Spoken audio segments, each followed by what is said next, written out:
করতেছে। তো আমি একটা জিনিস এখানে বলতে চাই, এটা হলো আমরা যারা ব্যবসা করি, যারা জনপ্রতিনিধি আছেন, তারা কিন্তু সবার অনুষ্ঠানেই সাধারণত যাওয়া লাগে, ওনাদের একটা দায় আছে। এই দায় থেকে ওনারা সবার এটাতে অংশগ্রহণ করা লাগে এবং করেন। আর আমরা যারা সাধারণত মানুষের প্রতি তেমন একটা দায় নাই, ব্যবসা বাণিজ্য করি, নিজেদেরকে নিয়ে চিন্তা করি, আমরা যদি কার ভালো লাগে কার অনুষ্ঠানে যাইতে, তার আহ্বানে তখনই সাড়া দিই যখন মনে হয় যে না, এখানে গেলে আমার একটা প্রাণবন্ত একটা কিছু হইব। এই জন্য তো সাংবাদিক ফোরাম আগেও বিভিন্ন সময় আমারে, আমি একটু ক্ষুদ্র মানুষ, আমরা স্মরণ করছে, আমি এদের অনুষ্ঠানে আইছি, আজকেও আইছি।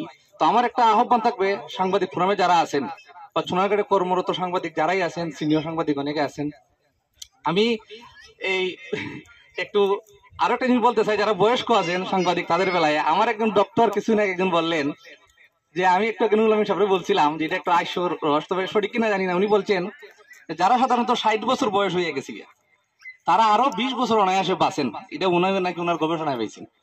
তো এই ক্ষেত্রে আমরা ফারুক মামা, মহিদ মামা, নুরুল আমিন সাহেব, ওনাদেরকে আমরা চাই আরো ওনারা আরো অনেকদিন বাঁচেন আমাদের মধ্যে, আমরা ওনাদের জন্য দোয়া করি।